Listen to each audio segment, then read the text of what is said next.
Welcome to the special debate. మనం చూస్తున్నాం ఈ మధ్యకాలంలో అంటే కొంతమంది కామెడీ కోసం కొన్ని వీడియోలు చేస్తున్నారు, అంటే హాస్యం కోసం కొన్ని వీడియోలు చేస్తూ అవి హాస్యాస్పదంగా మారిపోతున్నారు. అందులో ముఖ్యంగా చూస్తే బిత్తిరి సత్య అనే ఒక పర్సన్ గత కొంతకాలంగా తెలుగు ప్రజలకి, ముఖ్యంగా తెలంగాణ ప్రజలకి సుపరిచితులు. తన కామెడీ యాక్సెంట్తో అలాగే తన హావభావాలతో జనాల్ని మెప్పించే ప్రయత్నం చేస్తున్నారు. అందులో భాగంగా కొన్ని సెటైరికల్ వీడియోలు చేస్తూ ఉంటారు. ఆ సెటైరికల్ వీడియోలు కాస్త కొన్ని సందర్భాల్లో మిస్ఫైర్ అవుతున్నాయని అనుమానం అయితే ఖచ్చితంగా కలుగుతుంది. ఎందుకంటే ఇవాళ వైరల్ అవుతున్న ఒక వీడియో, దాని చుట్టూ అలుముకున్న ఈ వివాదం చూస్తే మాత్రం తను కామెడీ కోసమే చేసుండొచ్చు, తను హాస్యం పండించాలనే చేసుండొచ్చు, కానీ దాని ద్వారా ఒక మతం మొత్తం ఇవాళ ఇబ్బంది పడుతున్న పరిస్థితి, లేదా దానివల్ల ఖచ్చితంగా ఇది మా మనోభావాల్ని దెబ్బతీసేలాగా ఆ వీడియో ఉందంటూ కూడా మాట్లాడిన సిచ్యువేషన్ మనం చూసాం. అయితే అక్కడితో ఆ వివాదం ఆగలేదు. ఎందుకంటే ఏదైతే రాష్ట్రీయ వానరసేన ఉందో బిత్తిరి సత్యతో మాట్లాడే ప్రయత్నం చేశారు. మీరు చేసింది తప్పు, దాన్ని డిలీట్ చేయండి అనే విషయాన్ని మాట్లాడే క్రమంలో నాకన్నా మీరు పెద్ద హిందువులా, నేను మాట్లాడినట్టుగా మీరు శ్లోకాలు చెప్పగలుగుతారా అంటూ తను చేసిన వ్యాఖ్యలు మరింత దుమారాన్ని రేపాయి.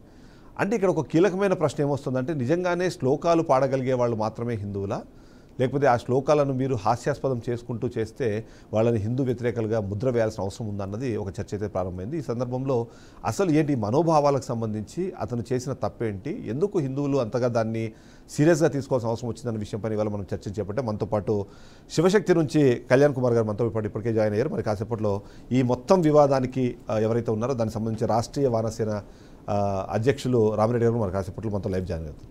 కళ్యాణ్ కుమార్ గారు నమస్తే అండి. నమస్తే అండి. అయితే మొత్తానికి మీరు చూసారు ఆ వీడియోని? చూశానండి, నేను ఉదయమే వచ్చింది, ఉదయం వీడియో చూసి బిత్తిరి సత్య అలియాస్ రవికుమార్కి కాల్ చేశాను. కాల్ చేస్తే 3 times కాల్ చేశాను, 2 సార్లు కట్ చేశాడు, ఒకసారి ఇంకా బిజీ టోన్లో పెట్టేశాడు. బహుశా నాలాంటి హిందూ కార్యకర్తలు, హిందూ అభిమానులు చాలామంది కాల్ చేసి ఉండవచ్చు. అందుకే అందులో ఏ ఫోను ఎత్తకుండా భయపడో లేకపోతే మాట్లాడడం ఇష్టం లేకుండా కట్ చేసి ఉండవచ్చు.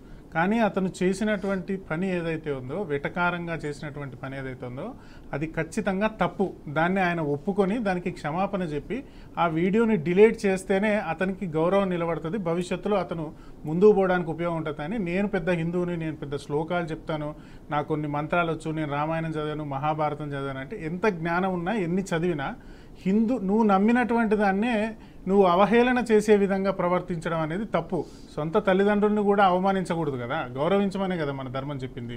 అది అయితే ఒకసారి ఆ బిత్తిరి సత్య అసలు ఏమన్నారు, ఆ ఆడియో ఏంటి, ఆ వీడియో ఏంటి ఒకసారి చూసే ప్రయత్నం చేద్దాము. దాని తర్వాత ఈ చర్చను కొనసాగిద్దాం. ఎందుకంటే తను అందులో చేసిన వ్యాఖ్యలు లేకపోతే దానిలో యూజ్ చేసిన పదాల్లో మీకు ఏంటి అంత అభ్యంతరకరమైన విషయం పైన ఖచ్చితంగా చర్చించే క్రమంలో ఒకసారి మన వ్యూవర్స్ కూడా ఆ వీడియో ఒకసారి చూపిద్దాము. ప్లీజ్ సార్ ఒకసారి ఆ వీడియో ప్లే చేయండి.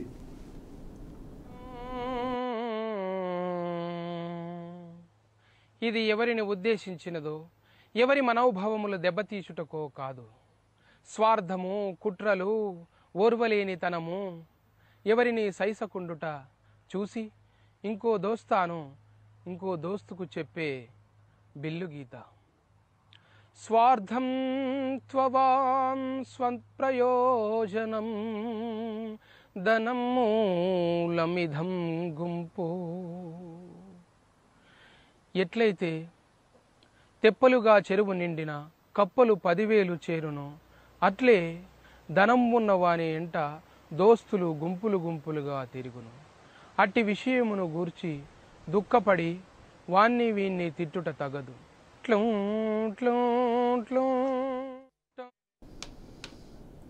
సో ఇప్పుడు నేను అదే అడుగుతున్నాను, ఇప్పుడు మీకు అందులో ఏమి అంత అనిపించింది అంటే, మొదటిది సరే యూజువల్గా చూస్తే ఏంటంటే భగవద్గీత రెగ్యులర్గా వినే వాళ్ళందరికీ ఆ మొదటగా వచ్చే ఆ ఇంట్రో మ్యూజిక్ ఒకటి మనకైతే కనిపిస్తుంది. అది కాకుండా లోపల వాడిన దాంట్లో అంటే పెద్దగా నాకు అభ్యంతరకమైన పదాలు అయితే ఏం వినిపించలేదు. సరే దాని అర్థం ఎందుకు, దాన్ని ఏమి ఆయన అందించే ప్రయత్నం చేశారు అదైతే మనం మాట్లాడాల్సింది కంపల్సరీ. కానీ అది కాకుండా ఇంకేమైనా కనిపించిందా మీకు? లేదు, ఇందులో అతను చెప్పదలుచుకున్నటువంటి అంశం ఏంటంటే, నీ దగ్గర డబ్బులు ఉన్నప్పుడు మిత్రులు నీ దగ్గరకు వస్తారు, నీ దగ్గర డబ్బులు లేనప్పుడు మిత్రులు నీ దగ్గర నుంచి వెళ్ళిపోతారు అనే అంశం అతను చెప్పదలుచుకున్నాడు. అతనికి సహజమైన యాక్సెంట్ ఒకటి ఉంది, తనకు ఒక ప్రత్యేకమైనటువంటి మాట శైలి ఒకటి ఉంది, తనని తెలంగాణ సమాజం అందరూ దాన్ని గుర్తించరు, అతన్ని ఆ విషయంలో అభిమానిస్తారు. తన సహజమైన ధోరణిలో అది చెప్పకుండా దాన్ని ఘంటసాల గారు ప్రతి ఇంట్లో వినేటటువంటి భగవద్గీతని, మనం గౌరవప్రదంగా చూసుకునేటటువంటి భగవద్గీతని అవహేళన చేసే విధంగా దాన్ని ట్యూన్లోకి అట్లా మార్చి పాడేటటువంటి విధంలో అభ్యంతరం ఉంది. ఎందుకు అభ్యంతరం ఉంది అనేది చాలా మెయిన్ పాయింట్ చెప్తాను. ఇప్పుడు ఈ బిత్తిరి సత్తే కాదు, ఇంక మిగతా వాళ్ళు మాట్లాడితే అభ్యంతరం లేదా, ఈయన మాట్లాడితేనే అభ్యంతరం ఉందా అనేటటువంటి ఒక కోణంలోకి తీసుకొస్తే ఇతనే కాదండి, చాలా మటుకు టీవీ ఛానల్స్లో కానీ, టీవీ ఛానల్స్లో యాంకర్లుగా పనిచేస్తున్నటువంటి వాళ్ళు కానీ, కొన్ని ప్రముఖమైనటువంటి ఛానల్స్లో దీపావళి సందర్భంగా, దసరా సందర్భంగా బాంబులు పేల్చేటటువంటి, దీపావళికి టపాసులు పేల్చేటటువంటి వాళ్ళు గాడిదలు అంటూ ఒక ప్రముఖ ఛానల్ ఒక యాడ్ చేస్తే నేను దాని మీద ఒక లీగల్ నోటీస్ ఇచ్చాను. ఇస్తే ఆ యాడ్ రిమూవ్ చేసేసి క్షమాపణ చెప్పారు.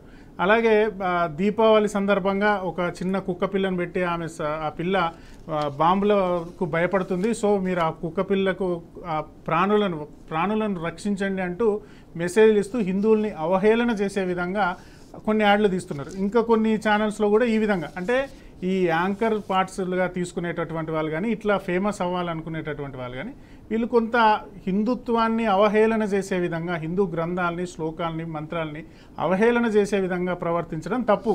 రైట్.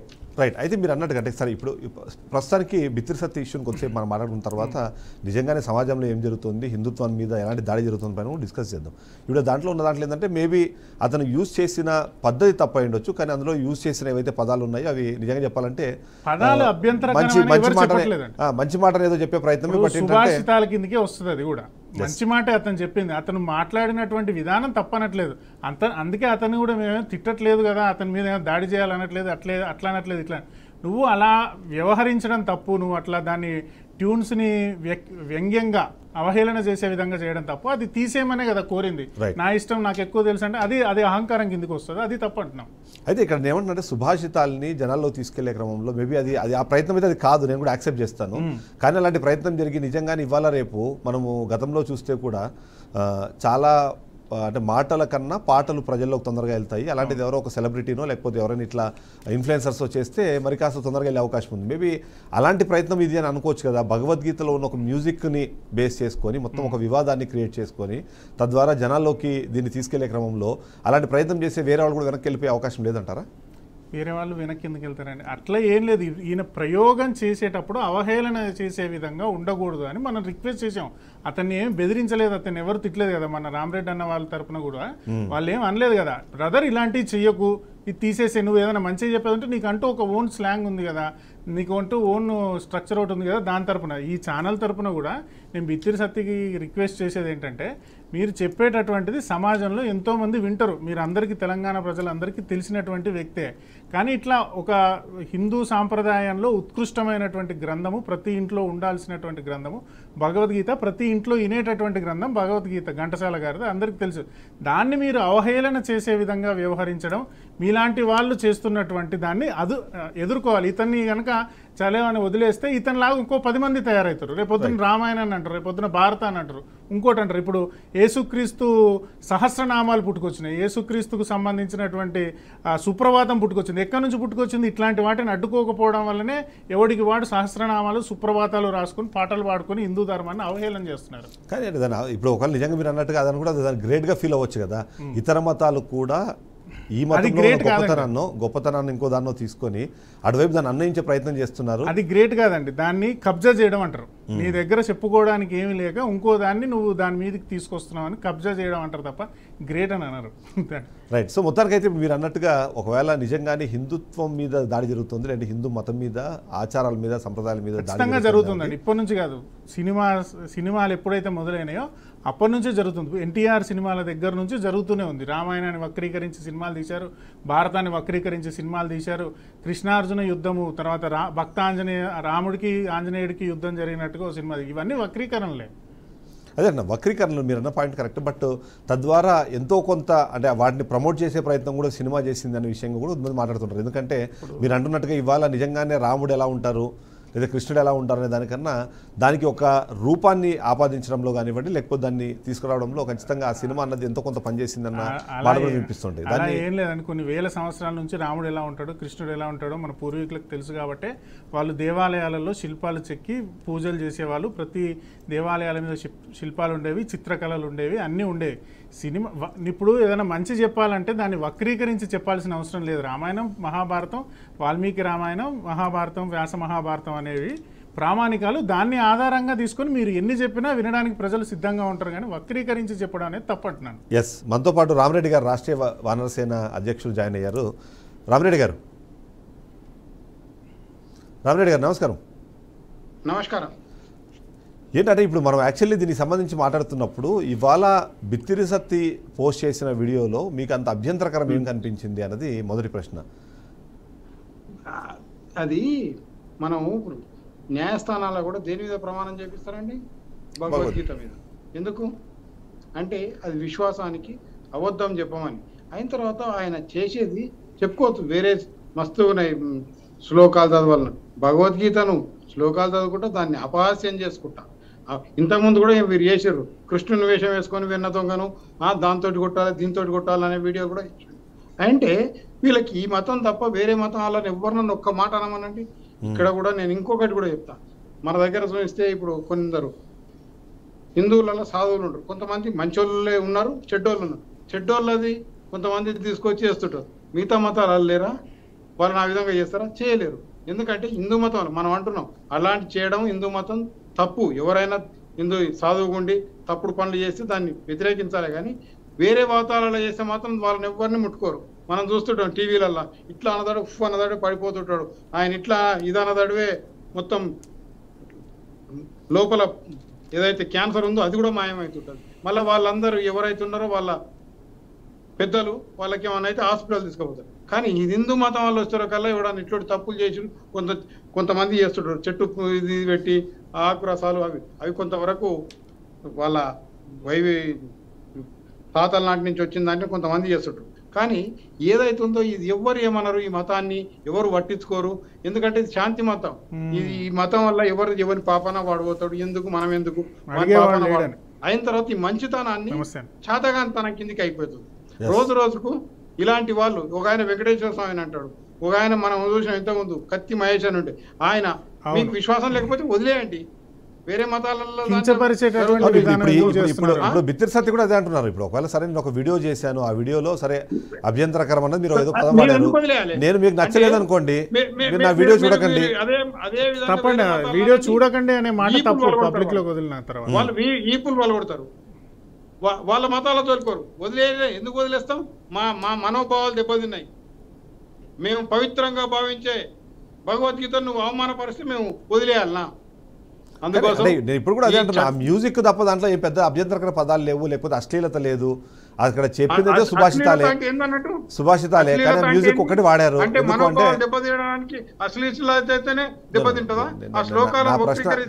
నా ప్రశ్న క్లియర్గా ఏంటంటే, ఇప్పుడు ఫర్ ఎగ్జాంపుల్ అందరూ భగవద్గీత ఎవరైతే ఆడియో టేపుల్లో వింటారో వాళ్ళకి మాత్రమే ఆ మాంటాజ్ మ్యూజిక్ అంటాం కదా, ఆ మాంటాజ్ మ్యూజిక్ అనేది యాంకర్ గారు అవుతుంది. మీరు ఎట్లా మాట్లాడుతున్నారంటే వాడు కత్తితో పొడిస్తేనే కదా తప్పు, పొడుద్దాం అనుకున్నాడు ఇంకా పొడవలేదు కదా అంటున్నారు మీరు. అదేమంటే కత్తి కనిపించినంత మాత్రం ప్రతి ఒక్కరు పొడిచినట్టే కాదు కదా, వాడు దాన్ని తీసుకొని ఆత్మరక్షణ కోసమో లేకపోతే ఇంకెలా ఉపయోగించాలని ప్రయత్నం చేస్తారు. చూసుకోవాలి కదా. రేవంత్ రెడ్డి అనుకుంటే వేరే భాష ఉంది, ఆ లాంగ్వేజ్ ఉంది. ఇప్పుడు ఇక్కడ అదొక ప్రశ్న వస్తుంది, సాహిత్యం ఉంది, తెలంగాణ సాహిత్యం చాలా ఉంది. ఇప్పుడు అక్కడ ఇంకో ప్రశ్న వస్తుంది ఏంటంటే, ఇప్పుడు ఆయనేమో బీఆర్ఎస్ పార్టీలో అధికారికంగా జాయిన్ అయ్యారు. ఇప్పుడు ఫోన్ చేసిన వ్యక్తులని అంటే సరే ఇప్పుడు ప్రస్తుతానికి వాళ్ళని హిందువులన్నా సరే దాని బీజేపీకి సంబంధం లేదండి. ఆయన మాట్లాడిన మాటలు చెప్తున్నాను. బీజేపీ సంబంధించిన వ్యక్తులు చెప్పండి. రాష్ట్రీయ వానర సేన భారతీయ జనతా పార్టీ చెప్పినట్టు చేయదు. భారతీయ జనతా పార్టీ ఇది కాదు, మాకు సంబంధం లేదు.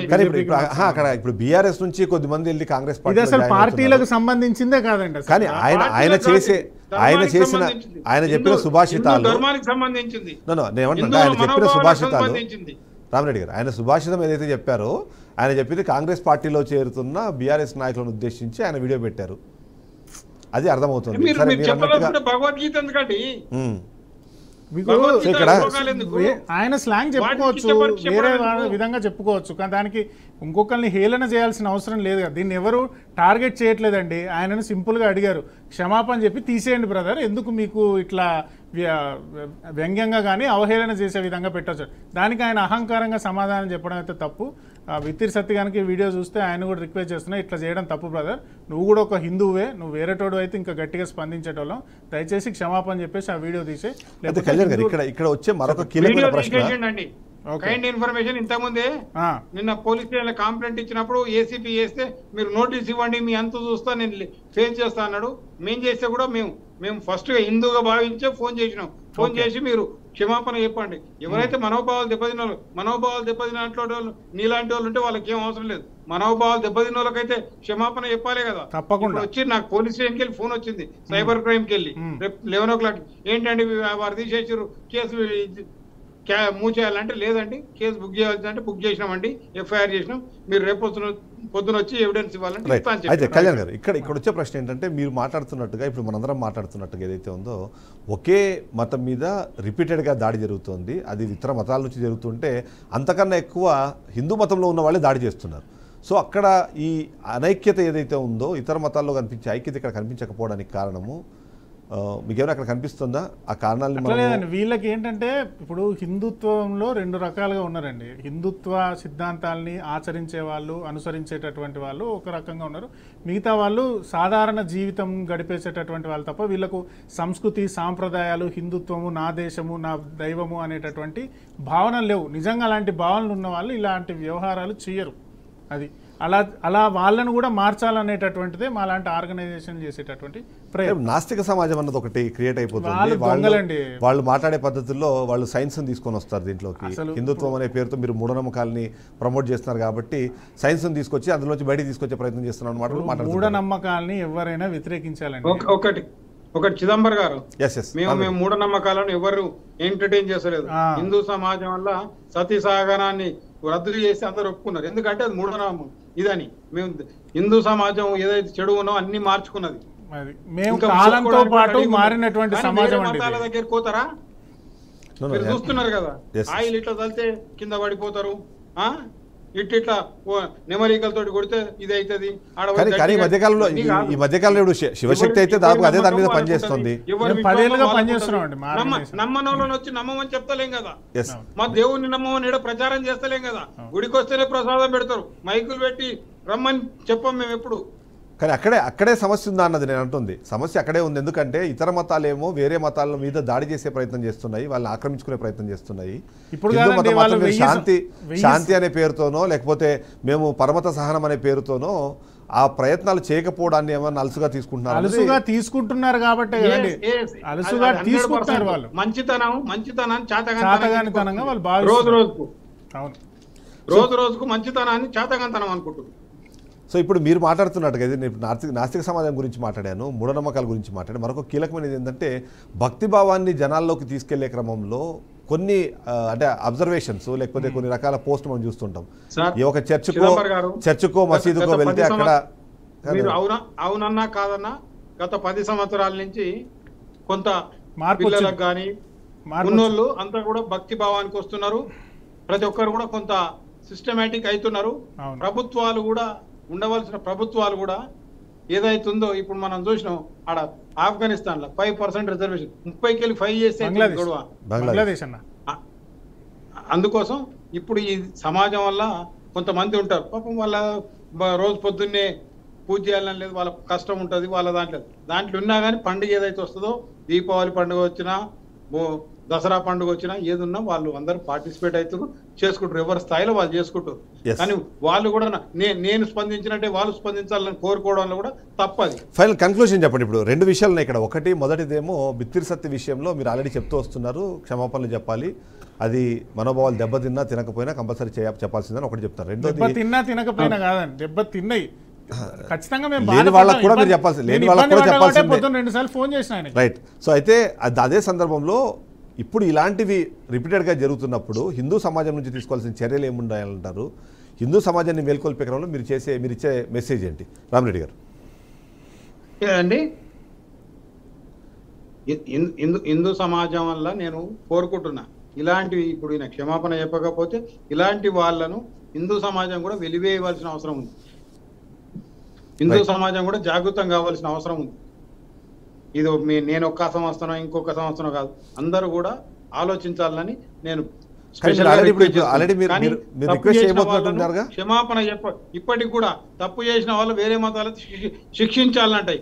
మేము కోరుతున్నదల్లా మా మనోభావాలు దెబ్బతిన క్షమాపణనే కోరుతున్నాం. అప్పటికి కూడా మా ఉదారతనే, అది మాది ఉదార స్వభావమే. కళ్యాణ్ మీరు చెప్పండి ఫైనల్ కంక్లూజన్. వేరే దాంట్లో వేరే కంక్లూజన్ ఏంటంటే చూసినాం ఇప్పుడు క్షమాపణలు చెప్పకపోతే ఏం జరగబోతుంది? ఎందుకంటే మీరు అన్నట్టుగా కేసు మీరు లీగల్ గా ఫైట్ చేస్తాము అంటే మేము పోయి వాళ్ళని కొట్టము తిట్టేది లేదు. అది రాష్ట్రీయ వానర్స్ ఎప్పుడు వాళ్ళ మీదకి పోయి దౌర్జన్యం చేసి వాళ్ళ ఇంటి ముందు ధర్నా కూడా చేయవు. మేము న్యాయపరంగానే పోరాటం చేస్తాం, వారి మీద కేసు బుక్ అవుతుంది, దానికి సాక్ష్యాలు ఇస్తాం, కావాల్సిన ఎవిడెన్స్లు సమకూరుస్తాం, శిక్ష పడే విధంగా ప్రయత్నం చేస్తాం. కానీ ఆ శిక్ష పడదు అని నమ్మకం ఇప్పుడు అంటే కళ్యాణ్ గారిని అడుగుతున్నాను. ఆ శిక్ష పడదు అనే ధైర్యమేనేమో, లేదా శిక్ష పడే శిక్ష పడదు ధైర్యం అనే- ఏనేమో. ఎందుకంటే మనం చట్టంలో చూస్తే ఇది శిక్ష పడడానికి ఎంతో కాలం పడుతుంది, అంతలోపు తనైతే ప్రశాంతంగా బయట తిరుగుతుంది. ఎందుకంటే ఇదేమి కొలిజియల్ అఫెన్స్ కాదు కాబట్టి. వ్యవస్థలో న్యాయ వ్యవస్థ మీద నమ్మకం పెట్టవలసిందే. కొన్నిసార్లు న్యాయం లేట్ అవుతుంది డిలే కావచ్చు, కానీ డిలే కాదు మా నమ్మకం. కానీ అంటే డిలే కావచ్చు. నేను నా ప్రశ్న ఏంటంటే ఆ పరమత సహనం అనే పేరుతో మీరు చూపిస్తున్న ఔదార్యం ఏదైతే ఉందో అది ఎదుటి వాళ్ళని అవకాశంగా తీసుకుంటున్నారేమో, ఆ వైపు కూడా ఆలోచించాలా మీరు అన్నది ఒకటి మాత్రం. మేము ఇప్పుడు అట్లా కళ్యాణ్ ఫైనల్ కంక్లూషన్. డిలీట్ చేసిండంటే విత్డ్రా అయితలేం, డిలీట్ చేసిండంటే విత్డ్రా అయితలేం. ఆయన డిలీట్ చేసినంతలా విత్డ్రా అయ్యేది లేదు. కేసు అయిందండి, బహిరంగ క్షమాపణ చెప్తేనే ఇది చట్టపరంగా కేసు అయింది. ఎందుకు అంటే అది వేరే మతపైన చేస్తే 100% దాని మీద ఇది చేసేది. చాలా పెద్ద గొడవ చేసేవాళ్ళు. హిందువులు కొంచెం శాంతి స్వభావాలు కాబట్టి. Rama Reddy one second please. Rama Reddy గారు 1 సెకండ్. కళ్యాణ్ గారితో క్లోజ్ చేద్దాం. ఒక నిమిషం కళ్యాణ్ గారు మాట్లాడండి. బిత్తిరి సత్య గారు హిందువు కాబట్టి, మన తోటి హిందువే కాబట్టి అతనికి చెప్పేటటువంటిది ఏంటంటే మానవుడు సంఘజీవి. ఏమైనా కూడా నువ్వు ఎదురు తిరిగి చుట్టూ ఉన్న వాళ్ళతో శత్రుత్వం పెట్టుకొని ప్రశాంతంగా బతకలేవు. ఇట్లా ఎక్స్ట్రాలు మాట్లాడి అహంకారంతో మాట్లాడిన వాళ్ళందరూ కిందికి పడిపోయిన వాళ్ళు ఉన్నారు. చట్టపరంగా జరిగేటటువంటిది జరుగుతుంది, కానీ నీకు సమాజంలో ఒక రెస్పెక్టు, ఒక గౌరవం ఉన్నది అని పోగొట్టుకోవాలా, చేతిలో పెట్టుకోవాలా అనేటటువంటిది బిత్తిరి సత్య మీద ఆధారపడి ఉంటుంది. ఇప్పుడు ఒక్కొక్కడు ఒక్కొక్క రకంగా స్పందిస్తారండి. మేమైతే చాలా బలంగా గట్టిగా అడుగుతున్నాము, క్షమాపణ చెప్పి ఆ వీడియో డిలీట్ చేసేస్తే నీకున్న గౌరవం నీకు నిలబడుతుంది. లేదు నాకు గౌరవం అవసరం లేదు, నన్ను నలుగురు చీ అన్నా తూ అన్నా నేను పట్టించుకోను, నాకు సిగ్గు లేదని ఆయన భావిస్తే దాన్ని అతన్ని వదిలేస్తాం, అతని సంస్కారానికి వదిలేస్తాం. ఎవరికి ఎలా స్పందించాలో భవిష్యత్తులో ఆ విధంగా అట్లా స్పందిస్తారు. రైట్ కళ్యాణ్ గారు, thank you very much Rama Reddy గారు. ఓవరాల్గా చూస్తే మాత్రం ఖచ్చితంగా అంటే హిందూ మనోభావాలు దెబ్బతిన నేపథ్యంలో క్షమాపణలతోనే అది సద్దుమణుగుతుంది. మీరు కేవలం వీడియోలు డిలీట్ చేసేసి తర్వాత దాన్ని బుకాయిస్తే కుదరదు అనే విషయాన్ని అయితే ఇటు రాష్ట్రీయ వానసేన కానివ్వండి, అలాగే శివశక్తి సంస్థ కానీ చెప్తుంది. బట్ ఓవరాల్గా అయితే ఏంటంటే నేను బిత్తిరి సత్యకి ఇచ్చే ఒక సజెషన్ ఏంటంటే ఖచ్చితంగా మనము కొద్దిమందిని ఇన్ఫ్లుయెన్స్ చేసే అవకాశం ఉన్నప్పుడు, మన మాట ప్రజల్లోకి ఎక్కువ శాతం వెళ్తుంది అనుకున్నప్పుడు ఇలాంటి కార్యక్రమాలు చేపట్టేటప్పుడు సరే మీరు చెప్పిన సుభాషితాలైనా సరే దాన్ని ఈ విధంగా కాకుండా మీరు ఏ విధంగానే చెప్పుండొచ్చు, వినేవాళ్ళు ఖచ్చితంగా వింటారు. కానీ మీరు దాన్ని సెటరికల్ అనే క్రమ పేరుతో హిందువులకు సంబంధించిన మనోభావాలు దెబ్బతింటాయని అనుమానం వచ్చేటప్పుడు అలాంటివి చేయకుండా ఉండాల్సింది. సరే పోనీ పొరపాటు జరిగిన తర్వాత దాన్ని మీ దృష్టికి తీసుకొచ్చినప్పుడు ఒక క్షమాపణతో పోయేదాన్ని ఇవాళ మీరు ఎక్కడ దాకా తీసుకొచ్చారంటే ఖచ్చితంగా గోటితో పోయేదాన్ని గొడ్డల్లాగా తెచ్చుకున్నారు. ఇప్పుడు కేసుల దాకా అయింది. ఇది ఫర్దర్గా ఇప్పుడు రాష్ట్రీయ వానరసేన అయితే మిమ్మల్ని బహిష్కరించాలి హిందూ సమాజం నుంచి అనే మాటల వరకు వెళ్ళిపోతున్నాయి. వాళ్ళు పిలుపునిచ్చారు కాబట్టి నేను చెప్తున్నా. సో అలాంటి అక్కడ దాకా అవసరం లేదనుకుంటా నా ఉద్దేశం ప్రకారం. ఒక క్షమాపణ చెప్పేస్తే తేలిపోతుంది. మీరు పెట్టిన ఉద్దేశము రాజకీయం అయి ఉండొచ్చు, కానీ ఇక్కడ మాత్రం రాజకీయం కాదు. వీళ్ళు మాట్లాడుతుంది రాజకీయం కాదు. ఎందుకంటే నాకున్న పరిజ్ఞానంలో కూడా రాజకీయ శక్తులు ఇందులో ఇన్వాల్వ్ అయ్యే అవకాశం లేదు. ఎందుకంటే మీరు విమర్శించింది కాంగ్రెస్ పార్టీ అయినప్పుడు బీజేపీ దానికోసం ఎలా రెస్పాండ్ అవుతున్నది కనీసం మీరు ఒకసారి ఆలోచిస్తే మీకే సమాధానం తెలుస్తుంది. సో మా సైడ్ నుంచి రిక్వెస్ట్ ఏంటంటే ఇలాంటి వాటికి ఫర్దర్గా కనీసం వెళ్లకుండా ఇప్పుడు జరిగిన తప్పుని సరిదిద్దుకోవడానికి ఏవైతే అవకాశాలు అవన్నీ చూడండి తప్ప దాన్ని ఎక్కువ చేసుకునే ప్రయత్నం వల్ల లేకపోతే దాన్ని మాట్లాడే ప్రయత్నంలో ఇంకొక కొత్త సమస్యను తెచ్చుకోవద్దని చెప్పి మేము కోరుకుంటాం. ఇది వాళ్ళ షో. రేపటి షోతో మళ్ళీ కలుద్దాం. స్టేడియం.